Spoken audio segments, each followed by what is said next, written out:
I hereby call this May 5th, 2026 study session to order. Will the clerk please call the roll? Mayor Beck, Here. Vice Mayor Finn, Here. Mayor Pro Tem Bullock, Here. Councilmember Stokes, Here. Councilmember Dunn,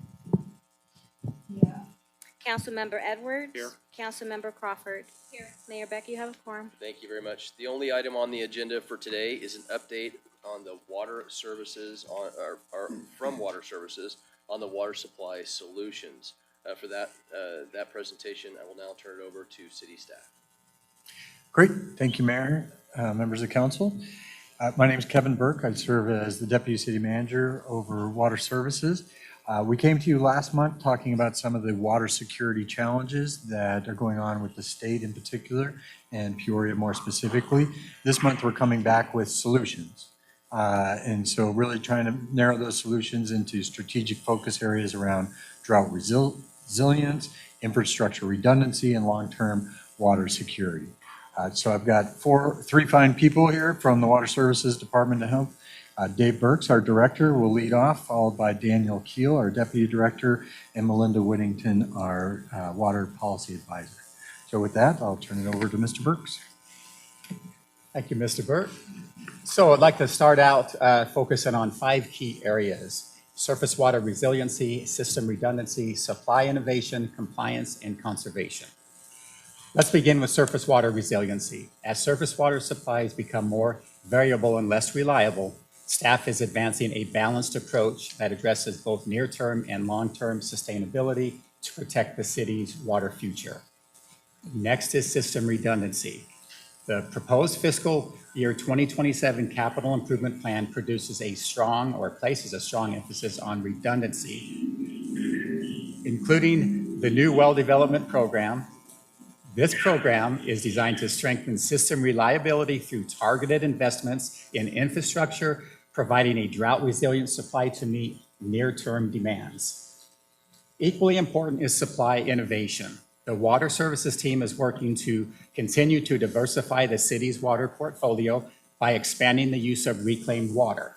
In addition to its current use for aquifer recharge and irrigation, advanced water treatment technologies would allow this resource to be purified for potable use, improving long-term reliability. Staff also continues to actively pursue new water supply opportunities. Compliance also remains a top priority as the city grows. The city submitted its application for the 100-year Assured Water Supply designation, and approval is anticipated within the next 6 months. This designation will confirm the city's ability to meet long-term water demands while supporting responsible growth in line with state requirements. And finally, conservation remains the most immediate and cost-effective strategy available.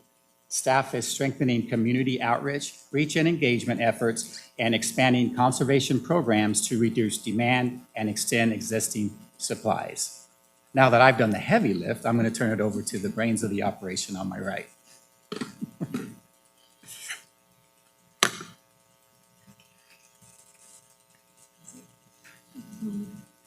There it goes. Thank you. Thank you, Director Burks.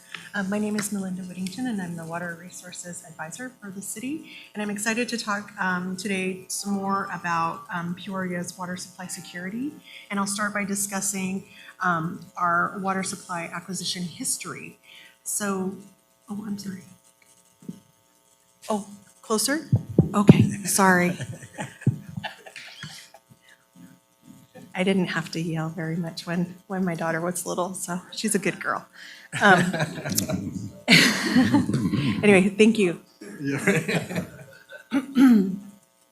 So the last time that we met, we talked about the different water supplies, and on this slide, you can see the breakdown by the decades of Peoria's commitment to acquiring additional supplies for citizens and businesses in the community.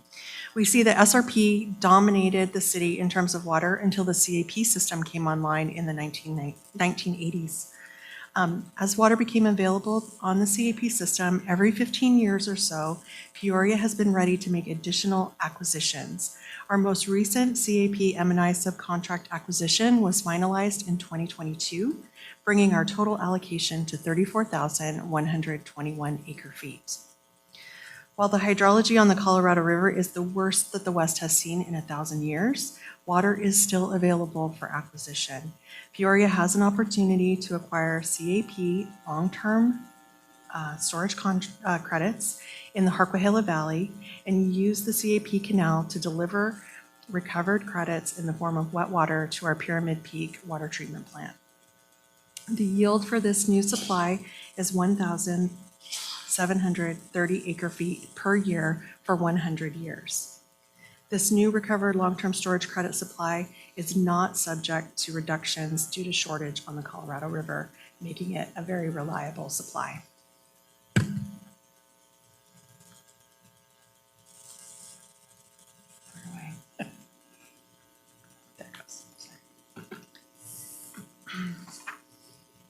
Since water security is a council priority, Water Services has developed this table to provide an at-a-glance look at the projects that we are working on to support system redundancy and highlights our commitment to supply innovation.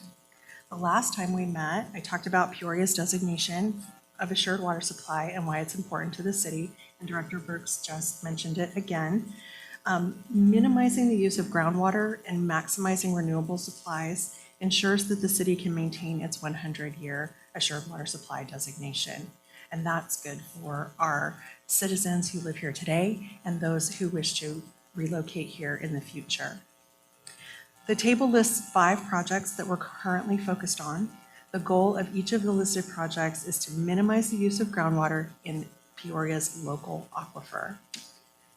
Each project in turquoise indicates a project that is included in the CIP budget that we'll talk about in a little bit. And it is important to see that there are a variety of projects, including redundancy, new supply acquisition, and innovative supply development using advanced treatment technology.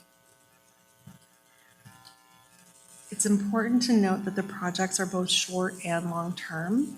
I've listed the expected volume to be developed by each project and what the cost per acre foot of each of those is. While we are prioritizing the top 3 projects in turquoise, we have not abandoned the other 2. These projects are potentially viable, but our focus is on near-term bridge projects to support us through the next 3 years while we continue to develop our long-term project of advanced water purification. Since the turquoise projects are included in the CIP, I'll pass the presentation over to my Deputy Director, Daniel Keel, so he can speak to each project individually. Unless anyone has questions, I'm happy to answer them.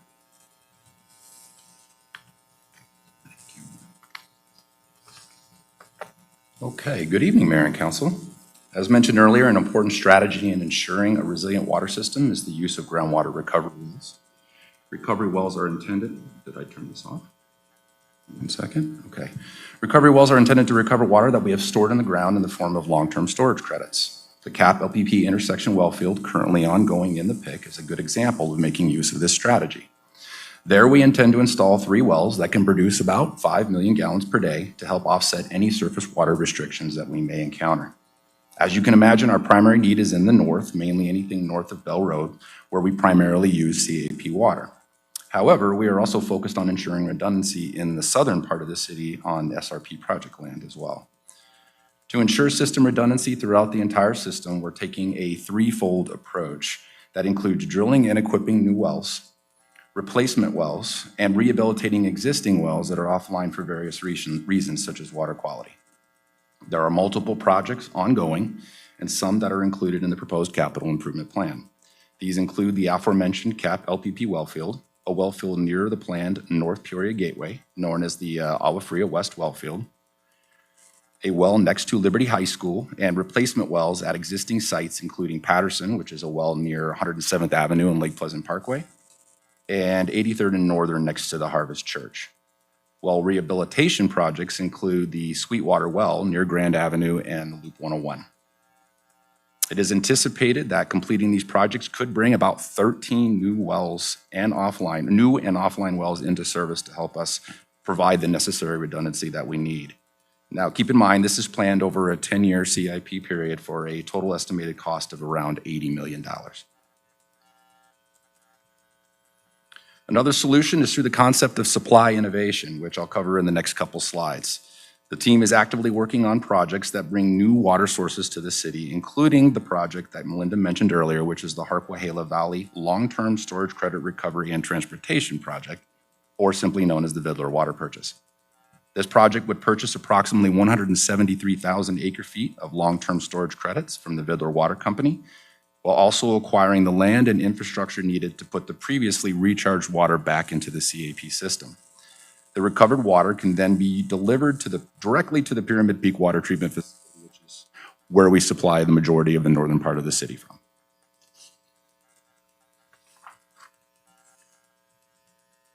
Another supply innovation solution is advanced water purification, which includes treating reclaimed water using advanced treatment techniques to the point where we can meet all drinking water requirements.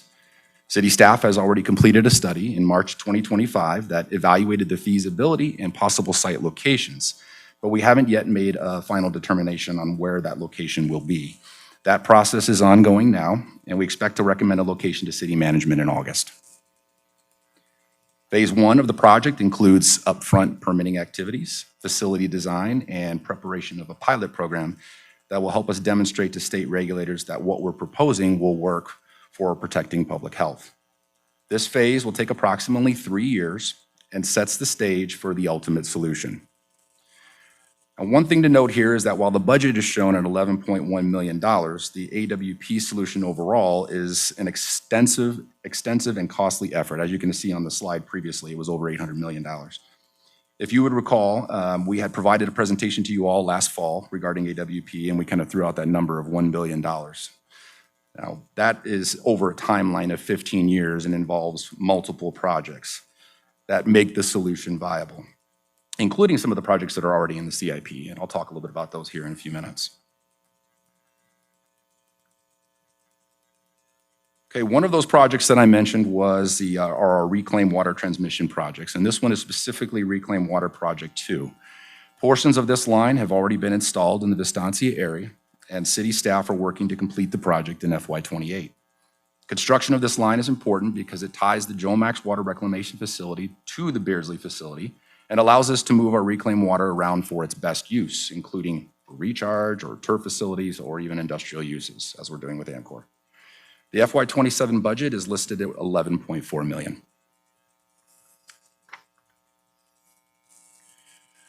Reclaimed Water Project 3 is included in this year's proposed CIP. This project is crucial in providing a future AWP solution because our Butler Water Reclamation Facility can produce up to 10 million gallons per day, but it is also at the very southern end of the city. The water needs to be moved north to put it for its best use, such as for recharge or treatment to put directly into the city's drinking water system. The pipeline will connect the Butler and Beardsley wastewater basins and will completely tie the entire reclaimed water network together. It includes around 11 miles of new transmission main and 2 additional projects in the CIP that will construct remote reservoir and booster pump stations. Upon approval of the proposed CIP, design will begin this summer at the start of the fiscal year 27. Construction is anticipated to be done in segments beginning in FY30 and being fully complete in FY33. The FY27 budget is around $1.9 million for the design effort, and the construction budget is anticipated to be just over $100 million at $106.5.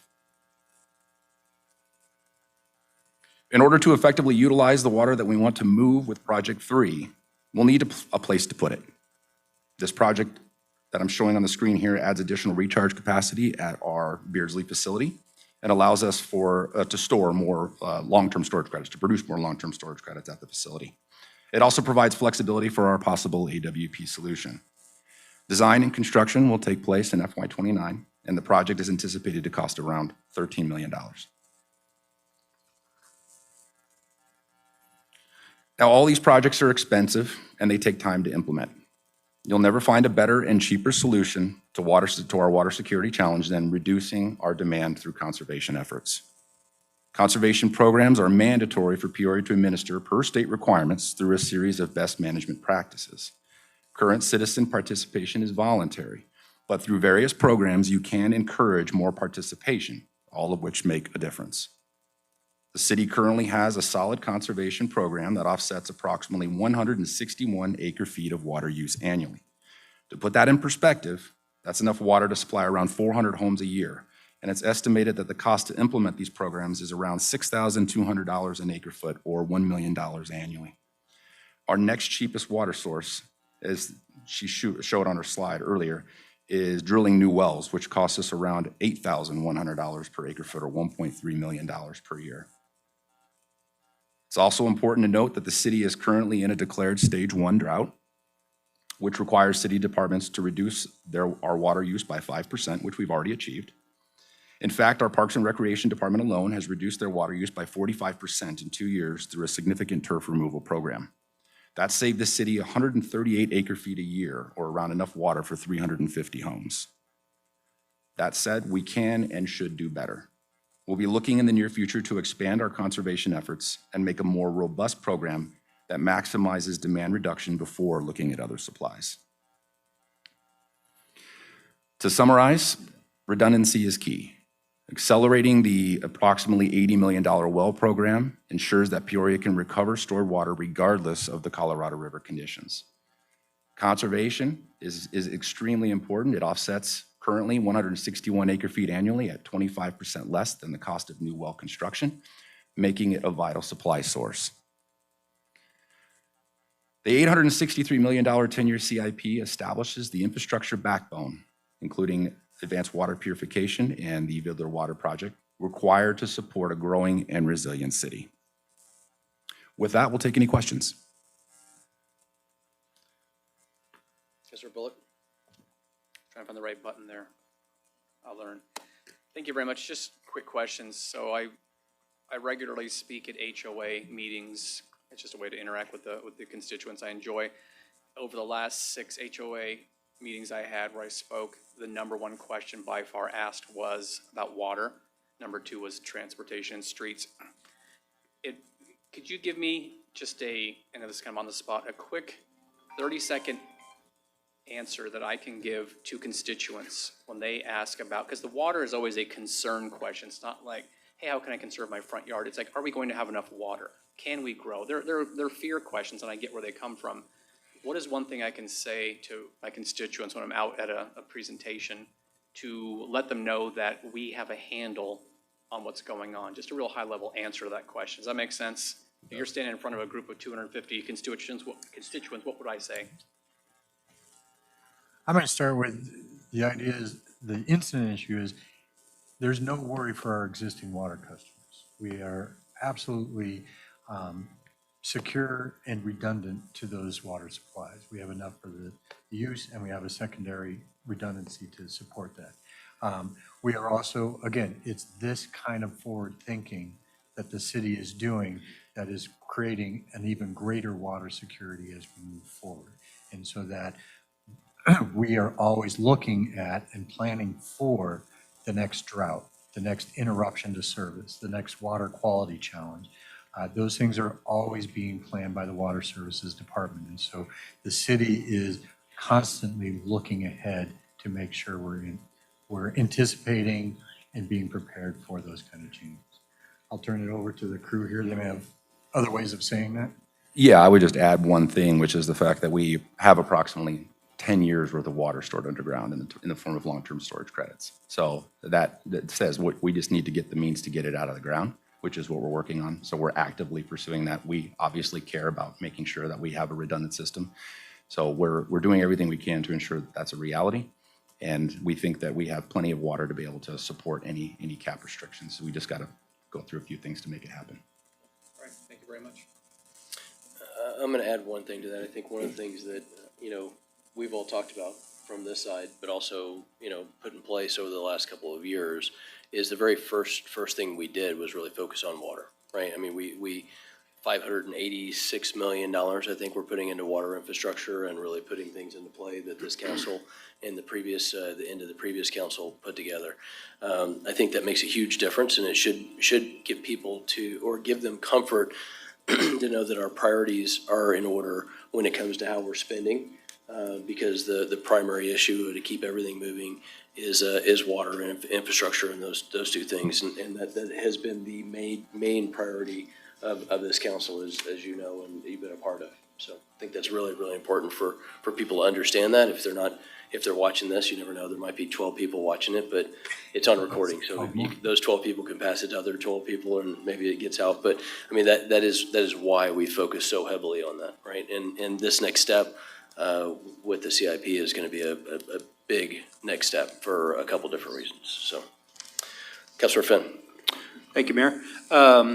So I saw the other day, I feel like I'm way too close to this microphone. I saw the other day that Arizona, Nevada, and California, I believe, came to some sort of an accord on what they were proposing. I was wondering if you could give us an update on where that sits, and would any of these plans and direction change based on that being accepted? So in other words, if this plan was to be accepted that the three states came up with, would that impact us in any way, or we continue down this path? Thank you, Mayor, Vice Mayor Finn. Let me have our Water Policy Advisor, Ms. Whittington, address that. She's most up to date on that. Thank you, DCM Burke. Mayor Beck, Vice Mayor Finn. The three states have submitted to the United States a proposal. It is sitting with the Bureau of Reclamation now. It is for them to make a decision on whether or not to accept the proposal as it is, or to choose one of the other 5 proposals that it has listed out in its draft environmental impact statement. The variety of those inside the draft environmental impact statement are very detrimental to Arizona. This new proposal is much more helpful in terms of a short-term bridge to longer-term solutions. So to your second question about whether that changes anything for Peoria, I would have to say no. The supplies that we are not chasing, but interested in further developing, regardless of what happens on the Colorado River, will be beneficial to the city of Peoria. Councilor Crawford. Thank you. Wanted to make sure I pushed the right button. A couple questions, just regarding this, our friends at the state ledge. Do we foresee, well, let me rephrase. There's a lot of, some bills that come to fruition regarding long-term storage credits. If any were to come bubble back up again and maybe pass, do we foresee any challenges with the Vidler project in that regard? Would we have to pivot? Obviously, nobody has a crystal ball, but just based on what has been brought up last year or this year. And then my other question is that 1730 acre feet, is there any evaporation impact? And if so, is it significant enough that we need to take that into account?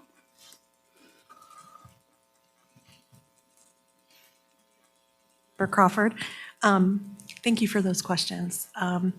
In terms of the legislation that was proposed this year and last regarding long-term storage credits, the answer to your question is no. The CAP long-term storage credits that are currently in the Harquahala Valley were already stored. The legislation that we've seen talks about future storage based on Colorado River allocations and availability, and how that might impact Lake Mead. So the notion that municipal providers would not be able to store for long-term storage credits while the Colorado River is in crisis is a separate issue away from those credits that have already been stored. So they are available for recovery. We haven't heard anything that would make that change. Your other question, I'm sorry, was about, it was Evaporation. evaporative loss, right? If No you main want answer. to talk about evaporative loss, Yeah. you fully can. Mayor and council, appreciate the question. So everything that comes out of these wells that we're going to be pumping this water into the CAP system goes through a metering structure. That metering structure is going to give us an accurate account of what we're putting. So it's coming through pipes into the canal. So any evaporative loss that's going to occur is going to occur on the CAP system itself, so it will not impact us. Well, I have the floor. If I could add, Mayor, Council, I want to point out something very specific that Ms. Whittington brought to the attention is that the project we are pursuing in the Hartford Valley is recovered Colorado River water. You're going to hear a lot of conversations because another asset in the Harquahela Valley is groundwater. The project we're looking at is stored water. So this is water that, people say, hey, you're taking water from the, eastern or the western part of the state. No, that water was never supposed to be there. It was artificially brought down the river, put in a basin in that area where it's being recovered or pulled back out and shipped farther down the pipe. So it's not taking from any other part of the state's supply and moving it in. It is purely recovered Colorado River water.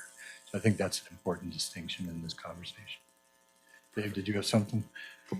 I do, in relationship to Mayor Pro Tem Bullock's earlier first question, I want to go back to a slide to call attention to right towards the beginning of the presentation where we're talking about the different, so here's listing our Harquahela Valley or Vidler, and we're looking at different projects. But more importantly here, I want to bring attention, opportunity for new water appears to come in waves. It has for Peoria for quite some time.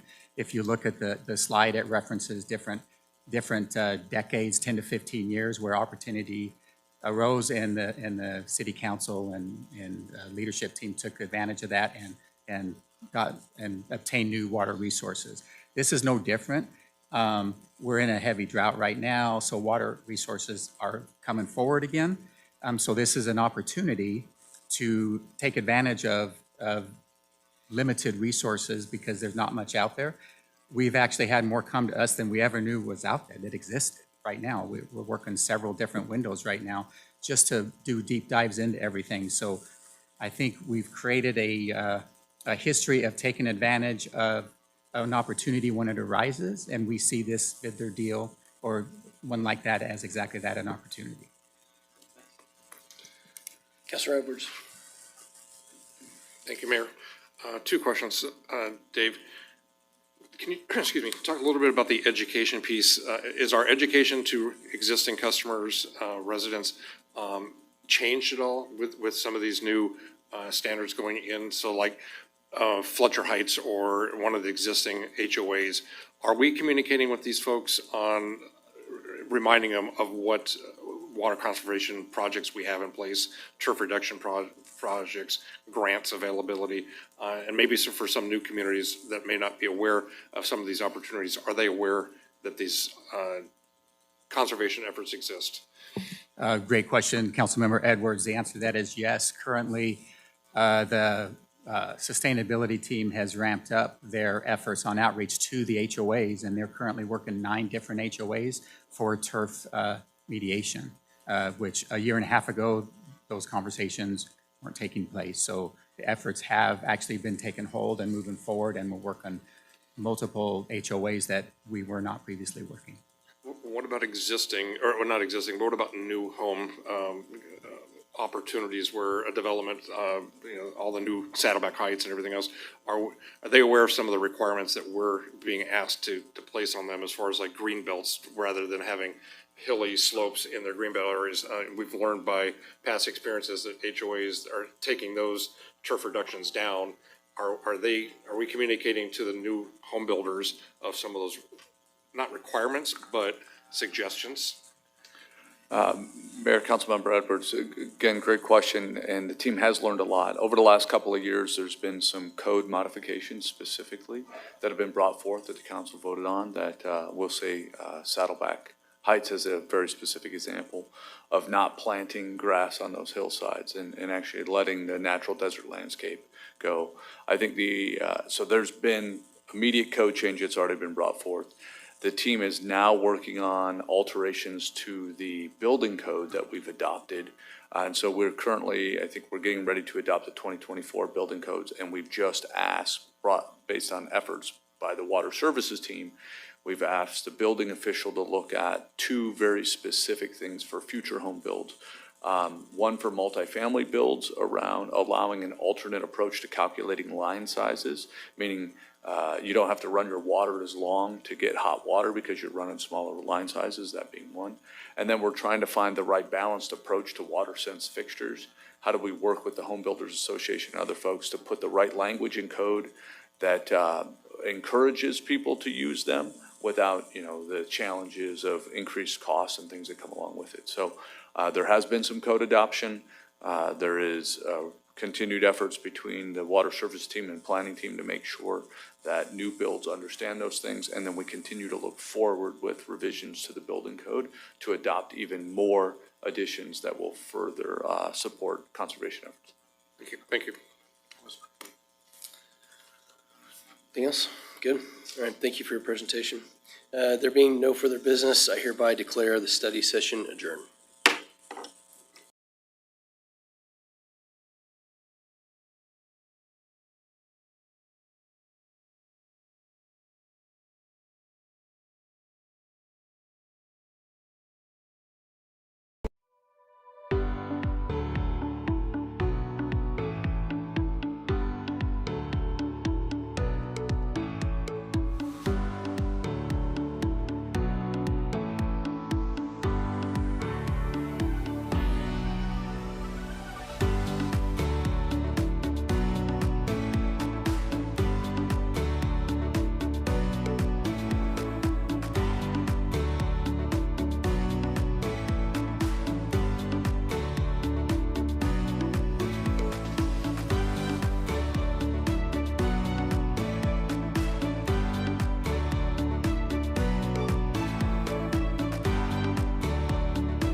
Good evening and welcome to the Peoria City Council meeting. I hereby call the meeting of May 5th, 2026 to order.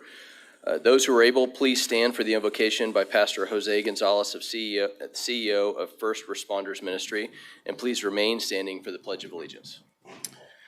And congrats on this beautiful and amazing new building. Let's pray. Father God, we pray in the name of Jesus, and we ask you to bless this meeting. We ask you to give wisdom to our mayor and all the council members. Just give them the wisdom they need right now to make the right decisions so that they will bless this wonderful city of Peoria, protect our children, protect our schools. Lord, we thank you for our first responders. Bless them, protect them, Lord, and bless this meeting in the name of Jesus. Amen. God bless you all. Pledge allegiance to the flag of the United States of America and to the republic for which it stands, one nation, under God, indivisible, with liberty and justice for all. Thank you.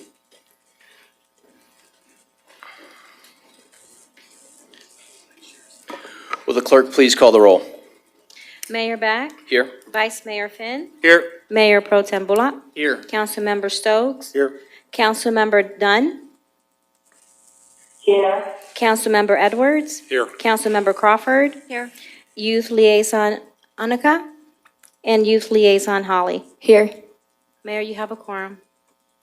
Thank you.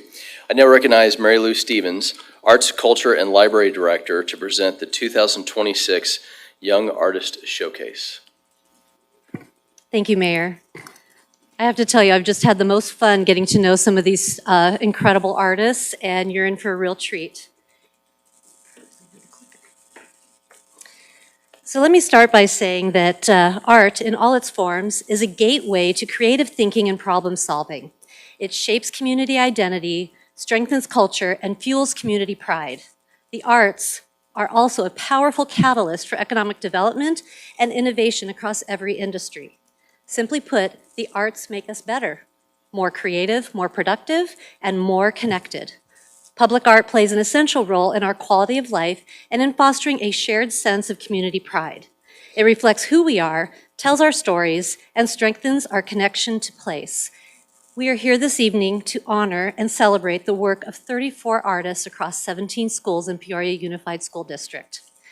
To our young artists who are getting ready to enter momentarily, I want to say to you that your voices matter, your creativity matters, and Peoria is a better place because of you.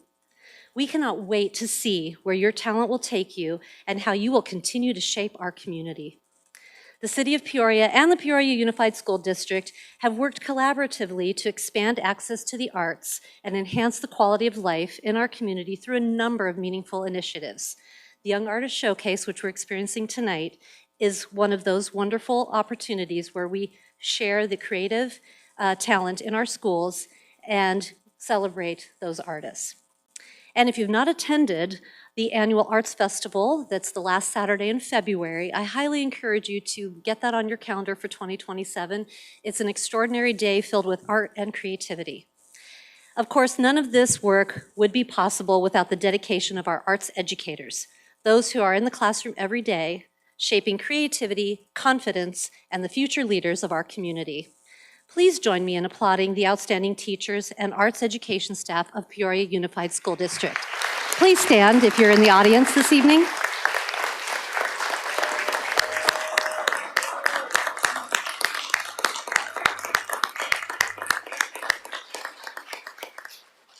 Thank you for taking the time to be here this evening. I got the opportunity to talk to a few of our teachers as well, and let me tell you, there's always an art teacher in somebody's background that made a difference for where they are today as an adult. I know I have several. I would also like to thank the arts education team, including Ms. Stacy Hamilton and Ms. Juliana Lujan. Your commitment to excellence in arts education is one of the reasons Peoria's creative class will continue to lead the way toward a bright and innovative future. Our arts and culture team carefully frames and installs each piece for the exhibit in City Hall, and students will take their framed artwork home tonight, along with a certificate of recognition from the City of Peoria. I would like to thank Kristen Mialogos, Suzanne Anisette, and Bill Moss from our Arts and Culture Department for their hard work and dedication in making this program so special. And now, the moment we've all been waiting for, it is time to introduce our artists. From Peoria Elementary School, Sergio Montez.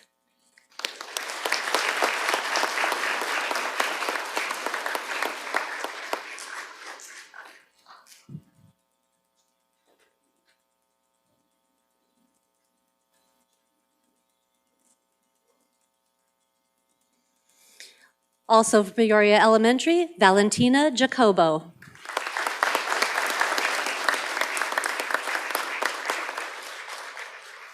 And by the way, I practiced the names ahead of time with the students, so if I mess anybody up, my apologies ahead of time.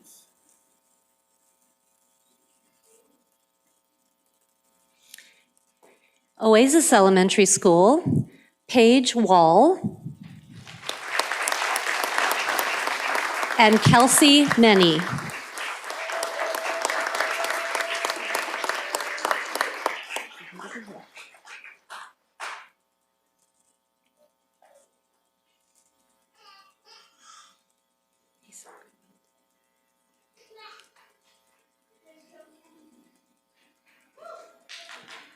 And from Saguaro Ranch Elementary, we have Jelena Sundwall.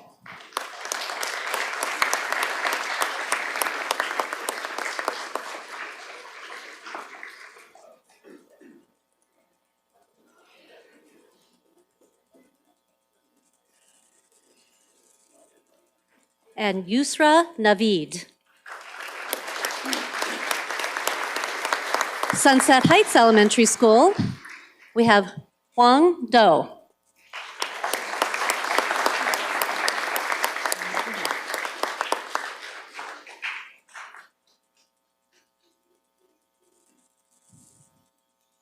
And Charlotte Pitu.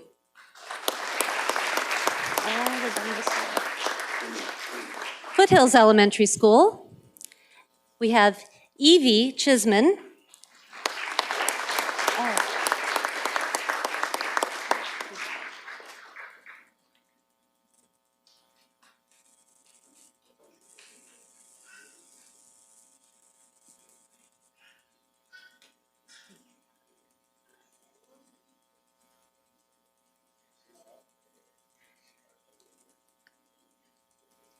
And we have April Perez Morales. And now from Vistancia Elementary, Porter Perez.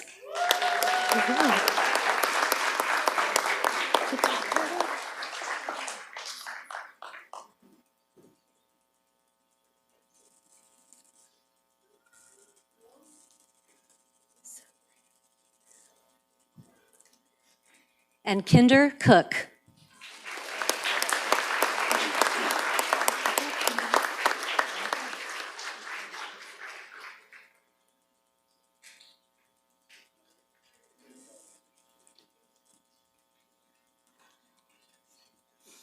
From Sundance Elementary School, Amelia Amante.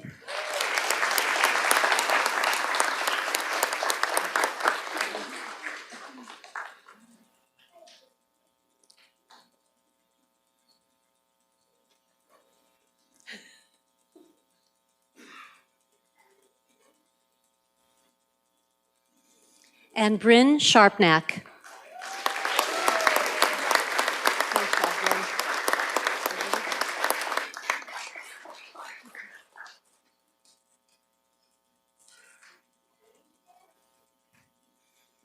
From Santa Fe Elementary, we have Carly Vargas and Abralia Hutana.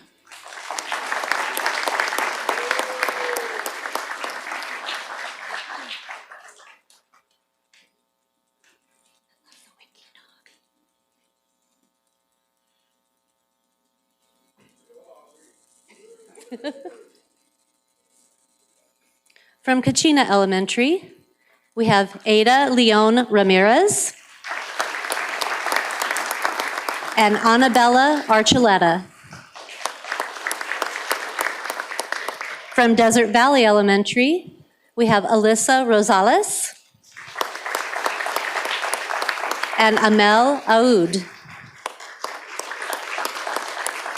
Paseo Verde, Lene Guzman, and Vanessa Foreman.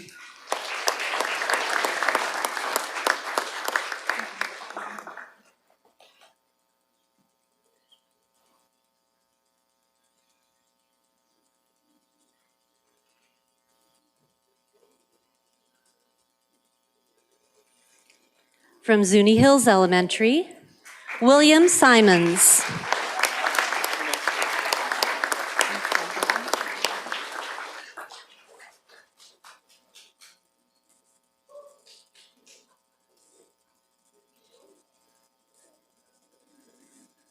And Amelia Sonchik.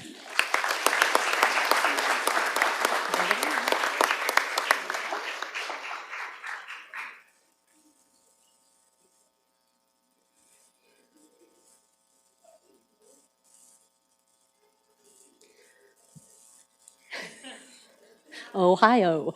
From Skyview Elementary, we have Ailey Logan.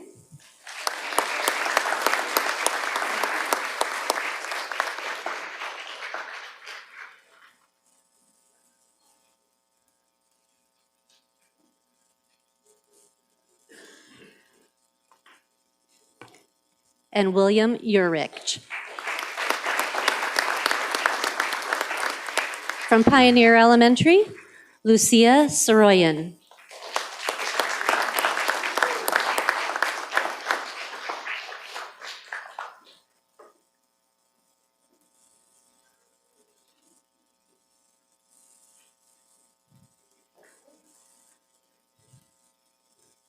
And Brooke Harris. From Peoria Traditional, Olivia Flandrow.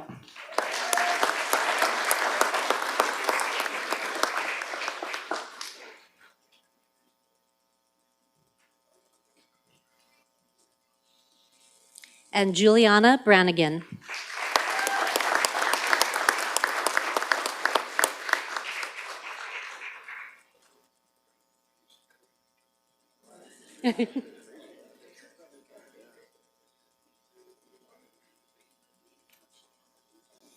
From Park Ridge Elementary, Scarlett Amaro.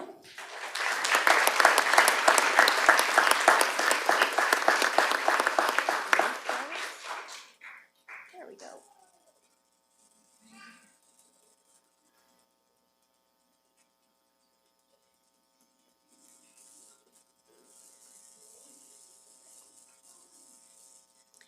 And Colton Sutkovic Young.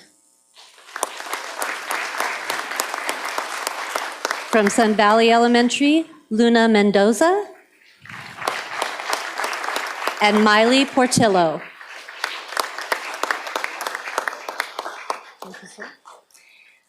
Please join me in giving all of our artists and educators a well-deserved round of applause.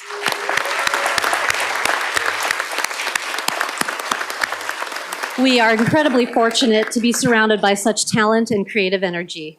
I believe that everyone has a superpower. And more often than not, that superpower is discovered through the arts. The skills that our students are developing today, creativity, problem solving, collaboration, and vision, are the very skills our communities need today and tomorrow. We are all contributors to the creative economy, and the artists we honor tonight are already helping shape Peoria's creative future. Their work reminds us that investing in the arts is an investment in innovation, resilience, and possibility. Thank you, Mayor and Council. Thank you to our students, and thank you to our families. Thank you. Now you may all go and enjoy your students and your art. Give me 1 second. So just for parents, one is I really truly appreciate everyone coming here tonight for this. I think it's super important that we're supporting our kids in the arts. To the teachers, the person that made an impact on me was a guy named Mr. Casalo. And he was the most incredible art teacher. He was the most significant teacher probably in my entire high school career, actually. So it was very, very significant. Thank you for doing what you do. It's more important than you probably realize because it's an outlet for our kids to be able to express themselves. Everything from this chambers to the math that we put on the table, people may not think about the things that we actually do. all that creativity comes from being able to participate in the arts. So thank you for doing what you're doing, and thank you for the parents. And you guys have some amazing kids, so, thank you. Appreciate you.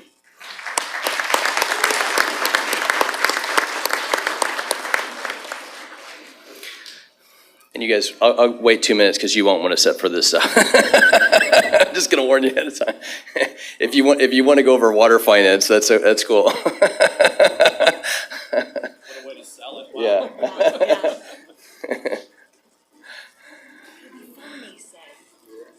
We're doing this for you.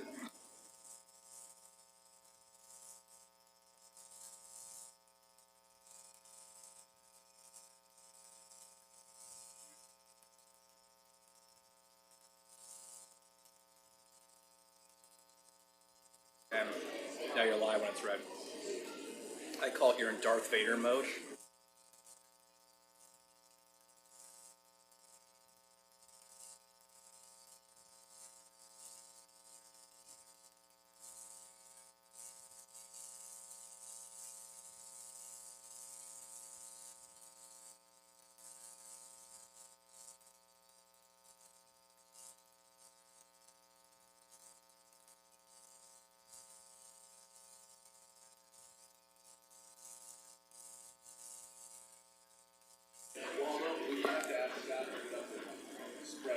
Yeah, I know. Staff, you should sit in the center. How crazy was that it didn't even feel full? I mean, what did we pick up?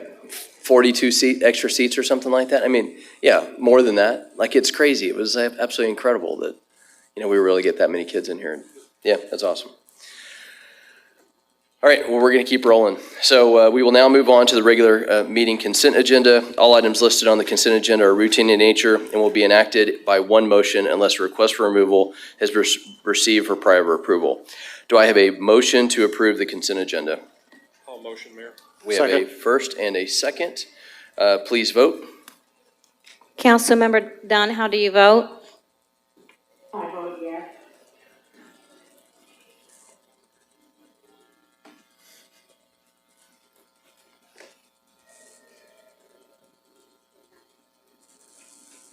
And it passes 7-0. Thank you.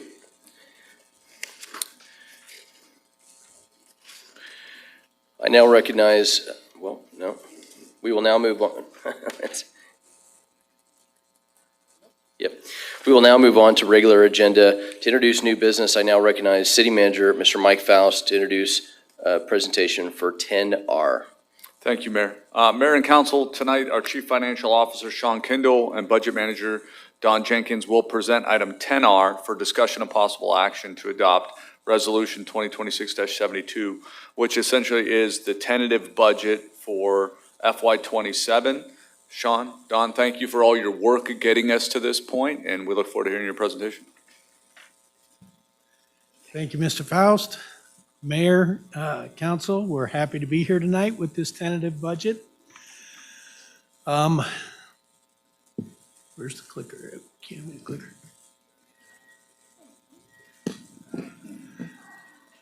So just quickly, a recap of the timeline of things. We had the council budget study session on March 25th. Tonight, we're bringing the tentative budget for adoption. We'll also be bringing the capital improvement plan. And then in 2 weeks, we'll be back for public hearings on truth and taxation and the final budget, and then approval of the final budget. And then the last step of it will be on June 2nd, where we'll come for the property tax levy. So just real quick, a recap of the budget. This is a balanced budget, as is required by state law. There is a slight decrease. It's about 0.5% smaller than last year's budget. There are no tax increases in this budget. The property tax rate stays exactly the same, and the sales tax rate stays exactly the same. Wait, what? Can you repeat that one more time? I will repeat that one more time. Maybe a third or fourth time? No tax increases. No tax increases. In this budget. There will be a modest utility rate increase. This is the increase that was passed by the council last year. It's a 5.1% increase on utilities. And that will start on July 1st, 2027. We believe that this budget advances the council priorities with strategic resource additions, and the budget is consistent with the principles of sound financial management. All right, so the fiscal year 2027 budget is $1.185 billion. That is made up of $579 million of capital. So almost half of the budget is on the capital side of things. We won't be going into detail on the projects. We will identify what's changed from the budget session, but if you want the details on it, you can go back to what we handed out at the budget session and see all the different projects that are there. The capital budget is an increase from last year by about 1%, but I'd also like to remind you that included in that capital budget, we brought in $90 million next year for that Vidler water purchase for water resources. So without that, we would have seen a decrease in the capital budget. The operating budget is $490 million, which is about a 2.5% increase over last year. And then debt service is $54 million, and our contingency is $61 million. That's a little bit higher than what you saw at the budget session, and I'll talk about that when we get to that point. All right, employee compensation, you can see the employee compensation that has been allocated out to the different groups within there. The net ongoing cost of that is $6 million. In addition to that, there's a 10% health insurance increase this year that's split between the employees and the city. So the city is paying 10% more than what it did last year. The employees will see a 10% increase in their premiums over the year. That's going to impact the operating budget by $2.5 million. We were able to offset some of those compensation increases this year by reducing the amount that we're paying into PSPRS. So as you know, we have been allocating additional dollars into PSPRS for several years now to try to get the pension funding level up to where it should be. And because of the pension funding levels, as of the June 30, 2025 actuarial reports, police is now 87.9% funded, and fire is 89.7% funded. So because we've reached those quality levels of funding, we're able to reduce the additional that we're doing. We're not eliminating paying in additional to them to continue to meet our goal of reaching 100% funding, but we're able to reduce that. That saved us about $4 million that offsets some of these increases on personnel costs. Supplemental requests this year. We did have a total of almost $29 million in supplemental requests. That's about $10 million less than we had last year for supplemental. And we actually saw decreases in all four of those categories of supplementals. So whether it's one-time, ongoing, general fund, all other funds, all of those came down. So departments have been doing a good job of trying to live within our means, as we've been preaching, be a little bit cautious going forward. We did add 31 positions into this budget at a cost of about $4 million. $3.3 million of that is in the general fund. With those 31 positions added, we are now right at 1,500 full-time equivalents in the city. So that's not necessarily 1,500 employees. We actually have more than that when you start counting part-time. This is the full-time equivalent level. Okay, changes from the budget study session. So we did have some changes to it. Most of them are pretty small. They don't really impact when you're talking almost or $1.2 billion budget. Most of these impacts are pretty small. I do want to highlight a couple of things that you'll see in there. So about, I don't know, maybe 60% the way down the page, you'll see a line that's Parks and Recreation, has a one-time negative $4.5 million on there. That was an error on our part that we found when we were reviewing it. We actually had the same project budgeted in both the capital budget and the operating budget. So we pulled it out of the operating budget, saved us about $4.5 million from what we had presented at the budget session. There's also, if you go down almost to the bottom, Project UT 00532, which was the SRP CAP interconnect. We removed that project. Again, that was part of, now that we're pursuing the Vidler water resources, this project for redundancy became less important, so they pulled it out. The $1 million is simply the fiscal year 27 portion of that. The project in total, as you'll see in the capital program, was about 18 million that we took out. Those savings that we had, so you'll see it's change of about $5 million. We took that and put it into contingency to make sure that we had some contingency spending authority remaining. So it didn't reduce. At the budget study session, we presented a $1.185 billion budget. We're presenting the same level here. We've just kind of moved some of it from our budget categories into contingency. So with that, our request for tonight is to adopt Resolution 2026-72, approving the 2027 tentative budget in the amount of $1.185 billion. And again, by adopting this, that sets our maximum level of spending. So it doesn't approve the final budget yet, but it does set the maximum dollar amount for the final budget. And with that, we're available for any questions. Councilor Bullock. Didn't have to look. I actually pushed the button too. Oh, did you? Oh, yes. I'm very formal now with this new box. Thank you, Mayor.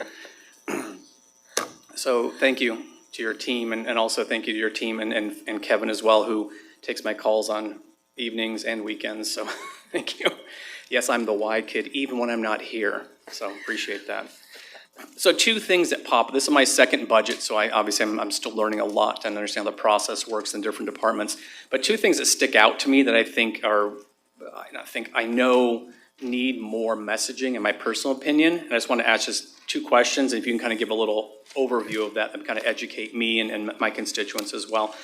So the first one is that our budget really has a baseline budget that you said went down about 0.5%, but we have a lot of carry forward projects from our CIP each year. We don't finish a project in a certain year, it takes longer than expected, that money moves over. And that can, I hate to use this technical term, mess with the budget. Can you give us a little bit, or give me a better idea of how our budget is affected by these carry forwards that I keep seeing in the last 2 years? Thank you, Mayor, Council, or Mayor Pro Tem Bullock. Thank you for the question. Yes, we can talk about the impact of the capital program and the carryovers in particular with that. So I went back and took a little bit of a look at this. And prior to COVID, our capital budget typically represented about 35% of our overall budget. And our budgets were running from $650 million to almost $700 million in that time frame, from 19 to 2022. In 2023, coming out of COVID, everybody knows we had a lot of supply chain issues. We had a lot of problems with getting materials. So a lot of our capital projects got slowed way down. We didn't want to eliminate the projects, so that's when we started doing these carryovers that we had on those. And because of that, we were taking, it's not just that year spending, it's kind of a snowball effect on those capital projects. And our capital projects started becoming a bigger and bigger part of our overall project, to the point where this year it represents almost half of the overall budget. And those are the years that you'll also see our budget went from $700 million to almost $800 million to $950 million, and now we're up to $1.2 billion on it. A lot of that was due to those carryovers and the capital program growing so fast. What we're actually seeing this year, and the reason why we're seeing the budget level out a little bit with that, is we have now reached a point where we're starting to spend some of those down, some of those carryovers. So our carryovers from last year were about $300 million. This year, they're less than $250 million. We're starting to see spending on those capital projects. Things are moving forward. we're also seeing now the capital project is still big, but we're doing a lot of big things. So yes, we're getting the carryovers down, we're moving on the projects, but we're doing a lot of big things. When you start talking, doing the PIC, when you start talking the economic development things that are going on, the water things that are going on, it's still a large capital project, but we expect that we'll see, as we continue to move those projects forward, it will kind of level itself out back into more of a range of 35 to 40% of our overall budget once we work through some of those older things. All right, I appreciate that, because if you're looking at, and a lot of times it helps me to look as a resident, because until a year and a half ago, I was a resident. Now I'm a council member, I've gotten additional information. I would still almost see that sometimes. I'm like, well, the budget keeps going up and up and up and up. Why is that? The city's growing, but not that much. And then that's why I wanted to make sure I clarified that or understood that correctly, is that we're getting all these carry forwards or carry overs. And that is in essence what's increasing the budget there. And as that gets spent over, that'll start dropping off again. And we won't have these large increases over time unless a massive new project comes about. Right. And Mayor Pro Tem Bullock, to your point, if you look only at the operating budget over the last 8 years, its average increase over the last 8 years has been about 8% per year, right around the 8% per year range. And that includes the inflation years right after COVID, where we were actually seeing operating increases of 12, 13%.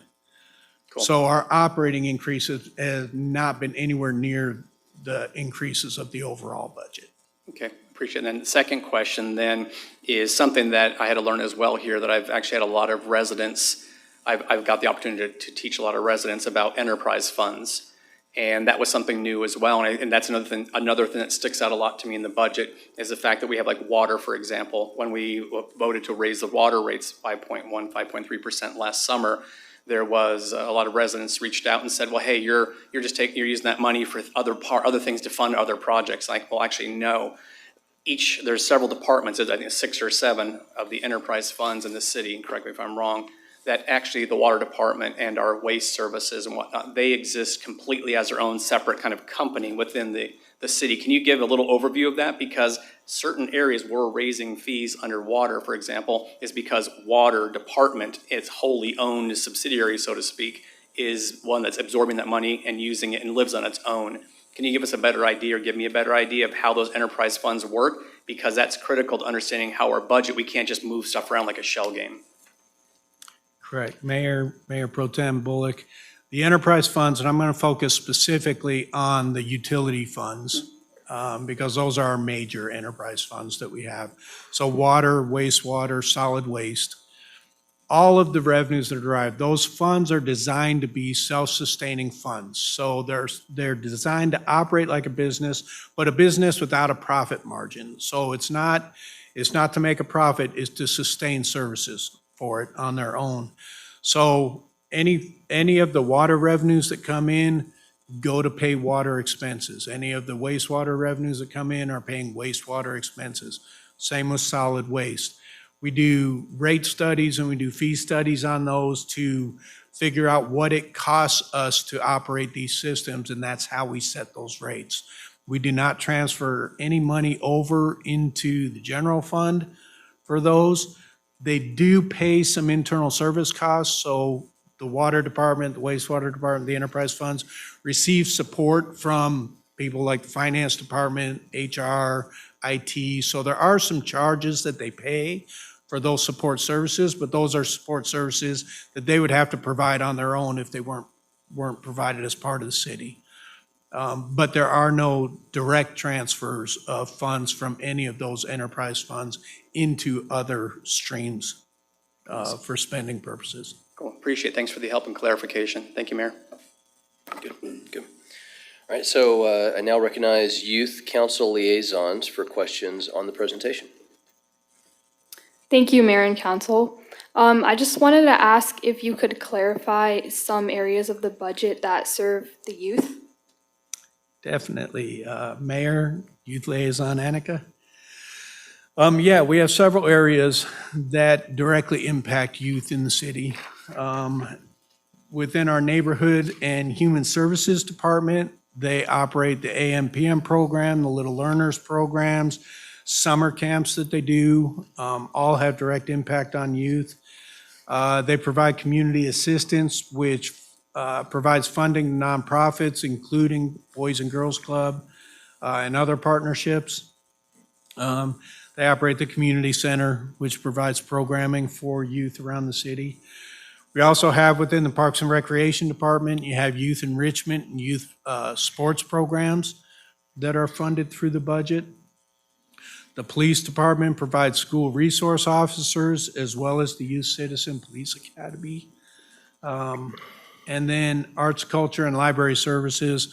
There are many programs at the library for people of all ages, including the children and the youth. Thank you. Good. All right. So I have one speaker request. Mr. George Kratzis. Am I saying that correctly?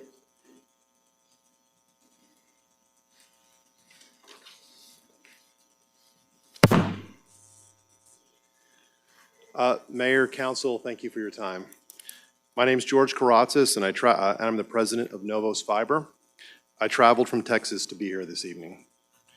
In April 2025, Novos Fiber was granted a license by the city to build fiber optic infrastructure and serve residents in Peoria. As we began permitting and sharing build plans, we observed that the fees charged were significantly higher than those in the surrounding cities. City staff initially engaged with us and acknowledged that certain elements of the fee methodology may be producing unusually high outcomes. Since then, we've been working together to better understand how those fees are calculated and how the charges may be forthcoming. On March 2nd, we submitted a public records request seeking detail on permit, inspection, and dry utility review fees paid to the city. We have paid approximately $2 million in fees to the city, and after 2 months, we have not received a formal response or timeline. We are simply trying to obtain the information needed to better understand these fees and a path forward. As a result, a majority of our build in Peoria has been on hold since early December while we work towards gaining clarity on these issues. Novos Fiber had planned a substantial long-term investment in Peoria, ultimately representing an 8-figure infrastructure investment in the community to expand access to fiber optic internet services for residents. We remain hopeful that a constructive path forward can be achieved. Earlier this evening, I had the opportunity to meet with City Manager Mike Faust and appreciated the conversation and engagement on these topics. Mike committed to continuing the discussion and following up with me in the near future, which I appreciate. In preparation for tonight's meeting, we also reviewed the proposed FY 2027 budget, specifically the revenue sections, to better understand how these fees are accounted for. We have not been able to reconcile the amounts we've paid with the categories presented, including dry utility review fees and related inspection fees. We are simply trying to better understand how these fees are reflected, how they are calculated, and what the path forward looks like. We also want to emphasize that timing matters. This process is now extended for many months, and prolonged uncertainty makes it increasingly difficult for us to continue planning and allocating capital towards this project. We appreciate the city's continued engagement and look forward to working collaboratively towards a resolution. Thank you. Thank you for your comment, sir. Council, do I have a motion to approve agenda item 10R? Move to approve. Do I have a second? Second. Council, please vote. Councilmember Dunn, how do you vote? I vote yes.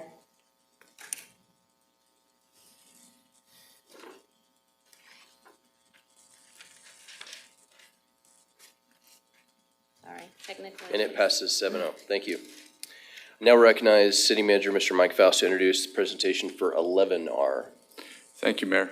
Mayor and Council, again, the CFO, Sean Kindle, Budget Manager, Don Jenkins, will present item 11R for discussion of possible action, which is the approval of the capital improvement program for fiscal years 2027 to 2036. Sean? Thank you, Mr. Faust. Mayor, Council, so we are taking the next step for tonight, which is the capital improvement plan adoption, the 10-year capital improvement plan. I don't need to go through the timeline again since we just did that. Okay, so summary of the capital improvement program. We have a total of 258 projects. The fiscal year 27 capital budget is $579 million, and the 10-year CIP program is $2.2 billion that we have. You'll notice it's pretty heavily loaded into the front end. Part of that is that carryover issue that we were discussing. Part of that is, again, there's just a lot going on between the activity in the Peoria Innovation Corps, the $90 million for the water resource acquisition. There's just a lot happening that we expect to move pretty quickly on. So that's part of the front loading that you'll see there.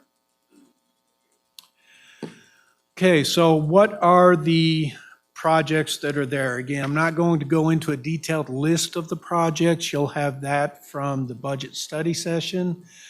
But just in general, about a little over a third of the projects in the 10-year plan are related to water and wastewater.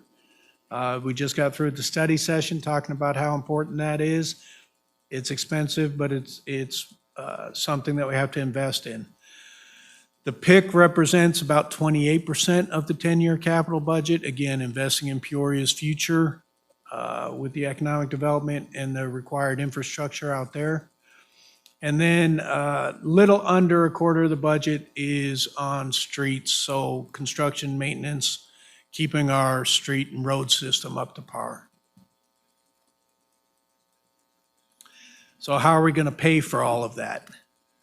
About 45% of the plan right now is scheduled to be funded with some sort of debt financing, whether it be general obligation bonds, revenue bonds through water, wastewater, or excise tax bonds that we have. We're anticipating about 45% of it through some sort of financing arrangement. We have another approximately 30%, 33% of it will be from designated funding sources or restricted funding sources. So transportation sales tax has to be used for transportation purposes. Utility rates will be used for utilities. And then impact fees have their restrictions on what we can do with those. So about 33% of it is from restricted funds. About 11% of it we anticipate coming from outside sources. So that's partners with other governments, that's grants that we can get, that's developers that may be contributing to it, different outside sources we have.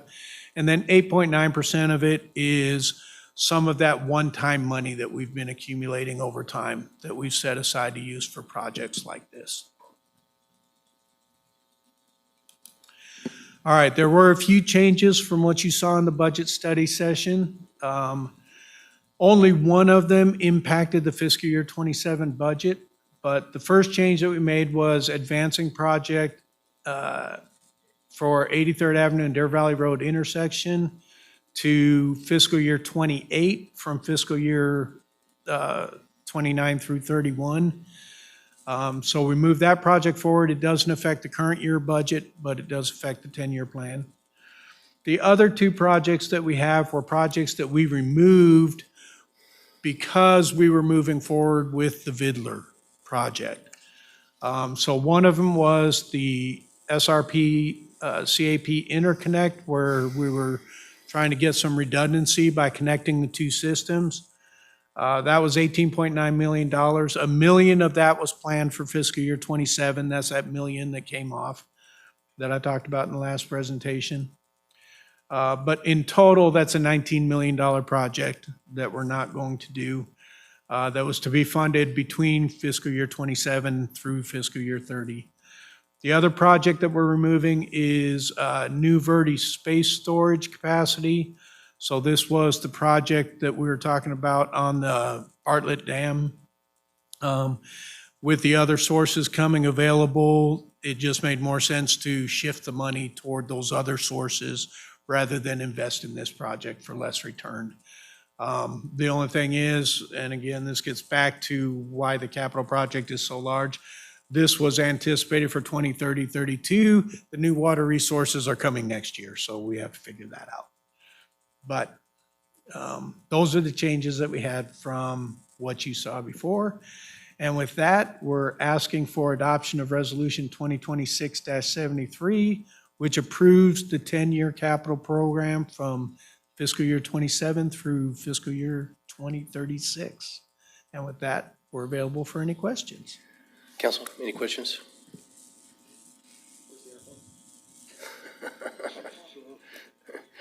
Oh, boy. Caught me off guard. I'll get you back later. We have one speaker request, Miss Shannon Semo.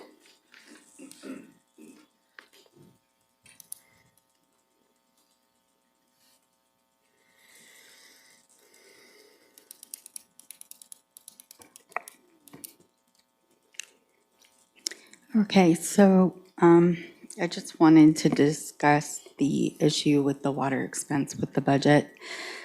When I spoke to the gentleman after the last council meeting, they informed me that water is expensive, and if we have to buy it, it's expensive.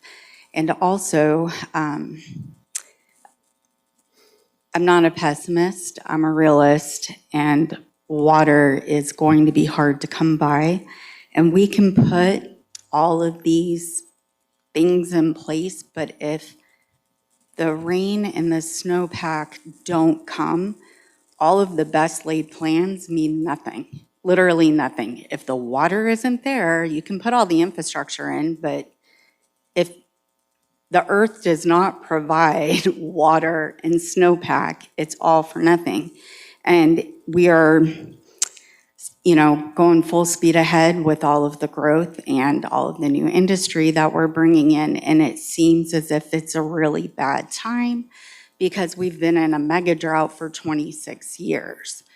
The other states, the upper states, Montana, 26 years. Utah, Colorado, 26 years. And so because of that, it's not new news. So I'm not really sure why we feel like all of this investment outside of what Northern Peoria needed is a good idea. The reclaimed water idea, I was reading through documents and you cannot drink the water and your animals can't drink the water and they don't want it being used on crops. But yet we're using that water to recharge everything. And now we're talking about making pee-pee water our water source. And so again, we're investing all of this money in this, and if the rain and the water and the snowpack never comes, what are we going to do? My understanding as far as the water credits go was that we have multiple resources for water, but the credits are just that, and we know that Arizona has experienced a lot of overpumping, and I just don't think that the amount of debt that we're accumulating to accommodate whatever the council decided that they wanted to do, making this the Silicon Desert, knowing for the last 26 years we've been in a mega drought and we have no idea when that water and rain is going to come. It's frustrating, very, very frustrating. Thank you. Council, do I have a motion to approve 11R? I have a first, do I have a second? Please vote. Councilmember Dunn, how do you vote? I vote yes. And it passes 7-0, thank you. I now recognize City Manager Mr. Mike Faust to give his report. Thank you, Mayor. Thank you, Sean. Thank you, Don.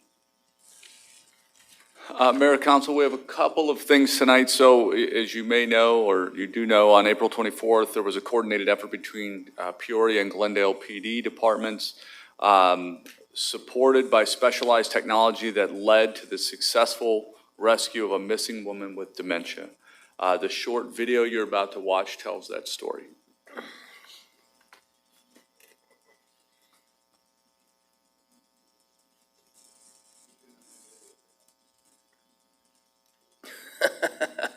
Imagine the helicopter flying around. and If I saving could make a somebody. helicopter noise right now, I would be making a helicopter noise right now. So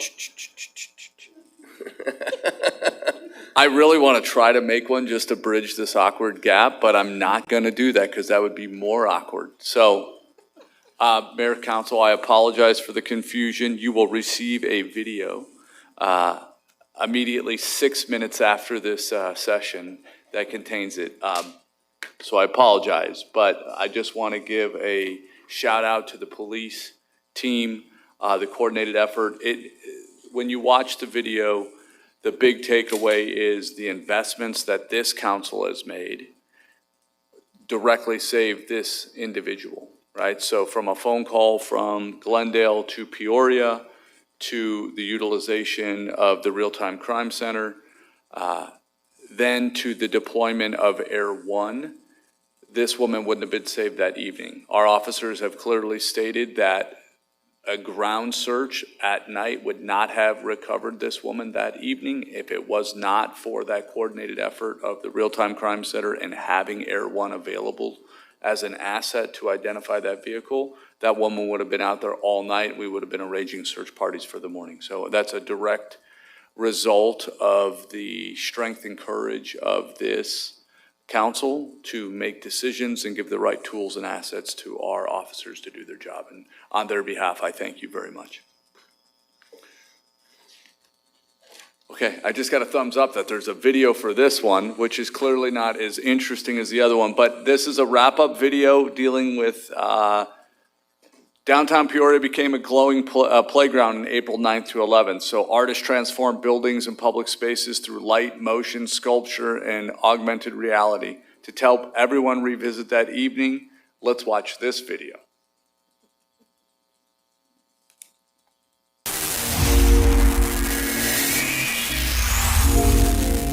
Over 3 nights in April, downtown Peoria transformed into an immersive world of light, art, and connection. Over 5,000 attendees experienced Light at Play, featuring 6 artists, 3 DJs, and 5 interactive installations across 12 hours of programming in the heart of downtown Peoria. From projection mapping to hands-on light art, this wasn't just something to see. It was something to experience.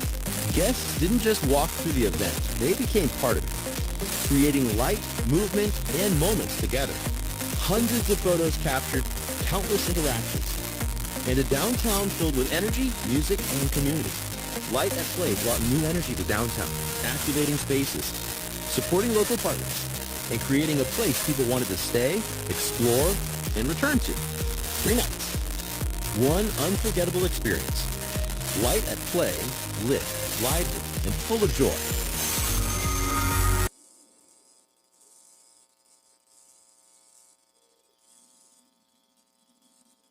I was disappointed I was not there that evening. I look forward to the next Light at Play event.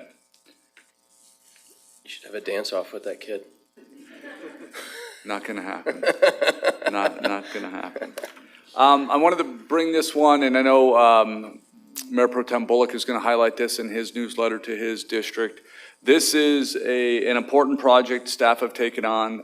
You might recall in December 2024, council voted to move forward with a project.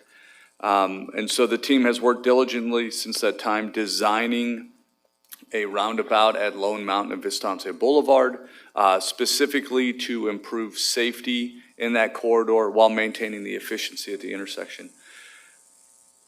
Construction scheduled to take place over the summer break, and this is what the important part of the communication is to the community.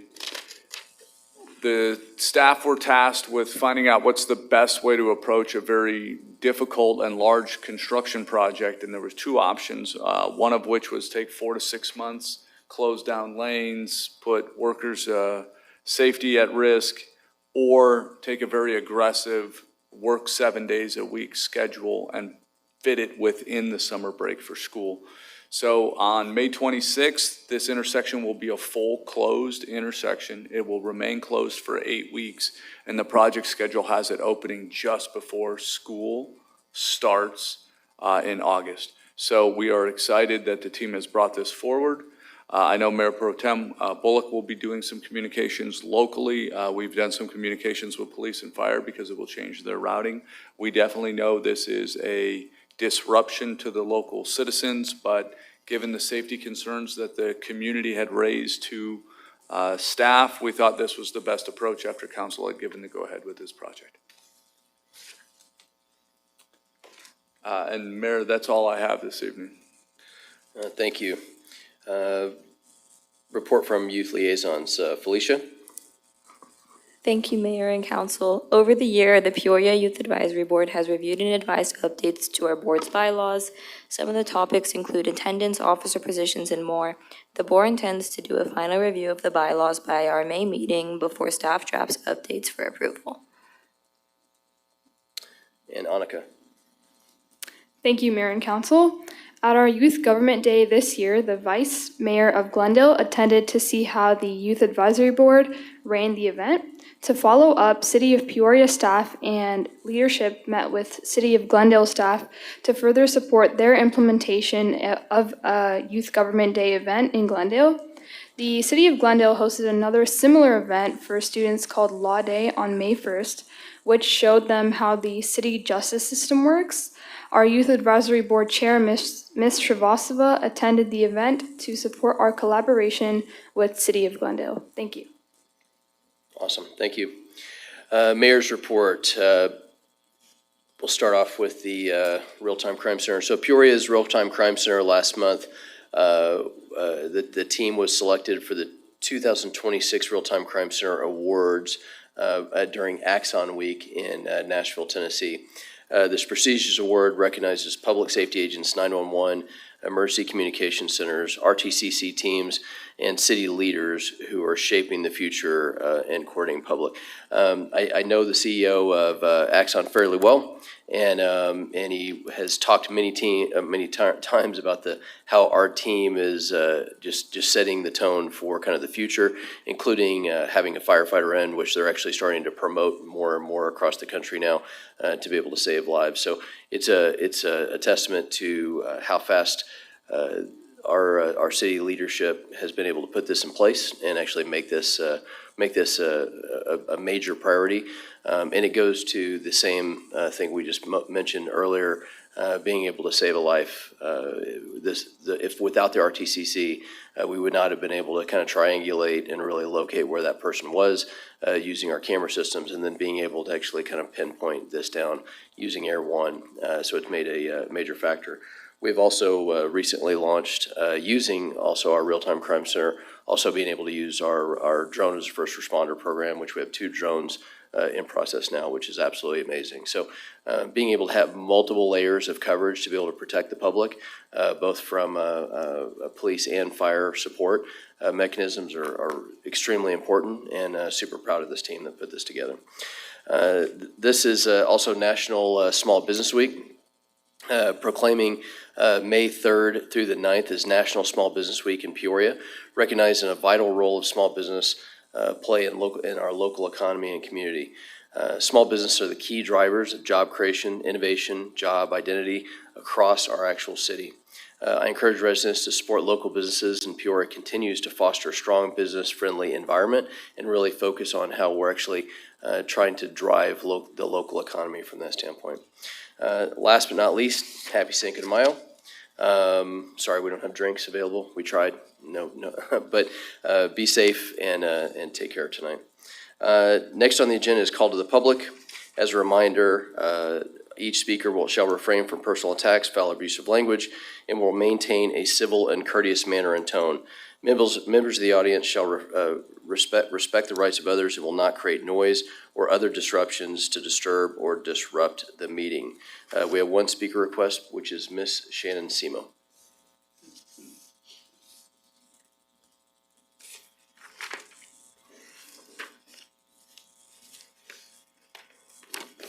Hi, not to steal the officer's thunder, but in the article I read, it also helped that the woman that got lost had an air tag on her car, and the RTCC was able to locate her using that, and then the helicopter came in to make sure that that's where she was at. I could be wrong because articles have been wrong before. I had the opportunity to walk around the Southern Library the other day because I needed to get a book. And the money that was spent just renovating this room probably would have been better spent fixing some of the things around there. $5 million is a lot of money. And it was a long time ago, but I thought there was a fountain down there, the little rock structure that you have the yellow tape across, and all the trash is buried in there. And then it looks as if people are camping out there at night. There are cigarette butts everywhere. So that tells me whoever you guys hired, because you do use an outside agency to do the maintenance around here, they're not doing their job. There was also rat feces. So,